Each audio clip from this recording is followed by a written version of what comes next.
Hi, I'm Don. Today we're painting another RM printable miniature. We are painting this troll hag. It's a huge miniature, and watch as we turn this very nice mini into this.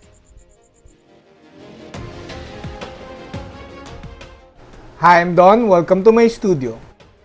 This channel is supported by all these awesome brands. Also, this channel won't be possible without the support of my patrons.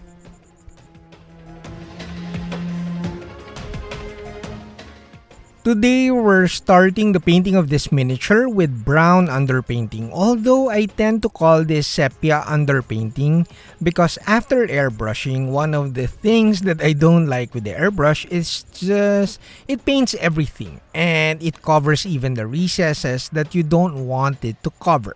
So I tend to use a wash, a sepia wash. Sometimes I use a Liquitex transparent raw umber or sepia wash.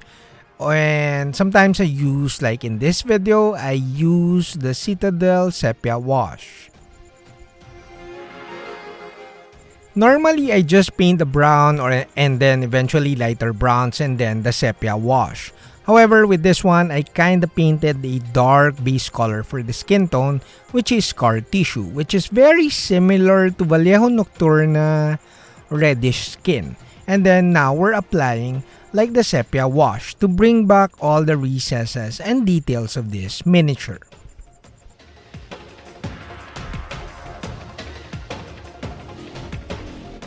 Now, is this brown or sepia underpainting better than just typical Zenithal or black and white underpainting?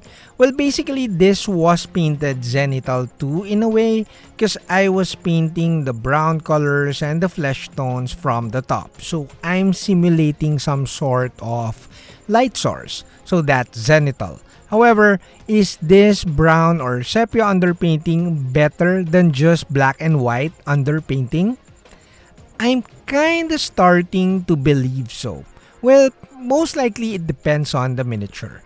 I started painting sepia underpainting and then painting over the armor colors with my death guard because the sepia underpainting in those videos kind of serve as both the underpainting for the armor and the rust colors. So I kinda left the edges brown or sepia and then enhanced those with a bit of orange rust effects or rust colors and then painted the green, making sure that I don't paint the green armor colors towards the edges of the armor. So leaving the edges a bit of brown and rust colors. So it gave like a very nice like weathered look.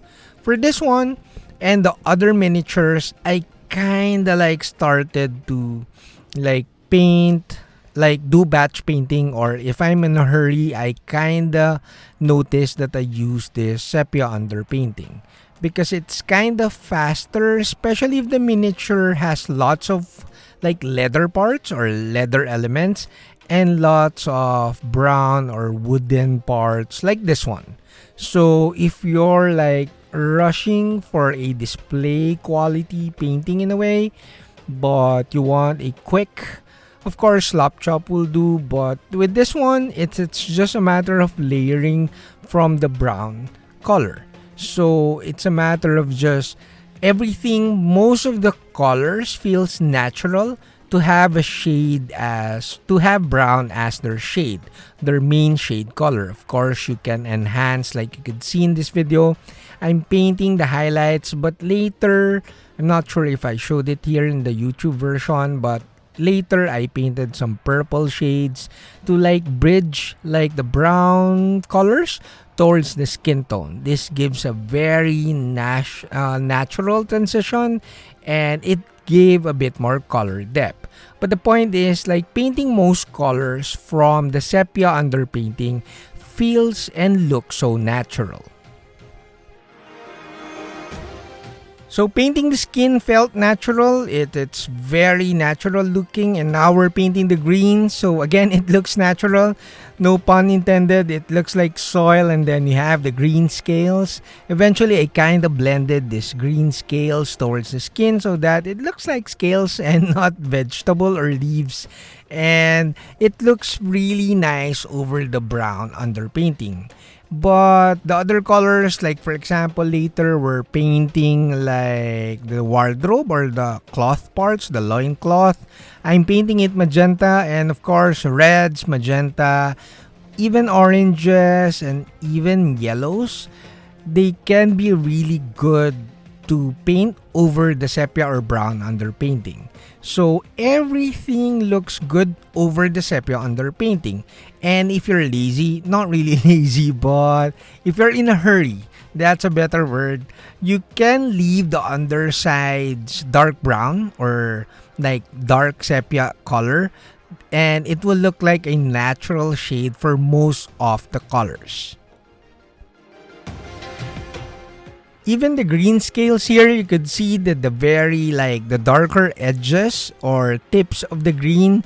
Now you could see I'm painting contrast paint like orc flesh, but it's painted over the sepia underpainting, and it kind of covers those recesses really well. And if I miss a spot, it's okay because those recesses will be dark sepia or dark brown. So missing a spot here and there and intentionally not painting the undersides and those really tight areas and leaving them sepia or brown is really a good technique, or like cheating in a way, because you paint faster because you're painting lesser areas. Now you can see in the video, I'm painting magenta. Magenta is basically, it feels so natural to paint over browns because browns is basically like dead red or desaturated red or dark red sometimes. Although brown can be like yellowish brown or reddish brown, but it doesn't really matter as long as it's just your underpainting.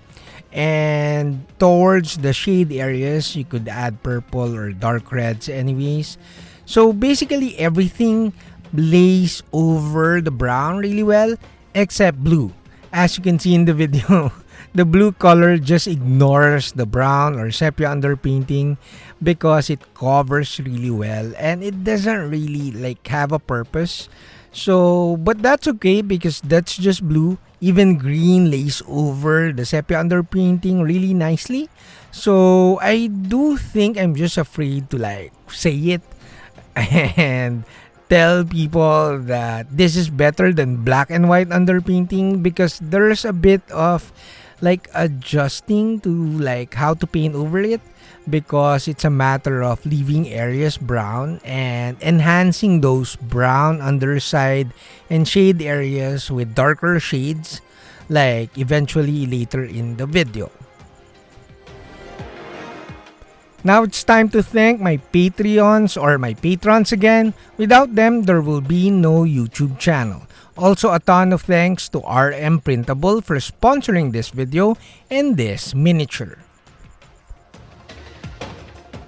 So I painted this model, this miniature, in a couple of days. Like the first day, I painted the skin and the green scales. And then on the second day, I painted the rest of the model. The magenta parts, the wooden parts, the hair, and the net and the water parts. So basically, I spent a couple of days to finish this huge mini. And it was super fun. And I feel that the sepia underpainting and the airbrushing, of course, at the start of the painting of this mini kinda helped with the whole process and made it a little bit faster. So although I painted some miniatures, even my older videos, starting with sepia underpainting, I'm still like afraid to call it better than basic black and white underpainting. However, I will try again on my next video. And I'm pretty sure I'll still be I'm going to be still afraid to declare that, but it's going to be fun. I hope you try this sepia underpainting process And I hope like me, you have fun. That's it, Pansit.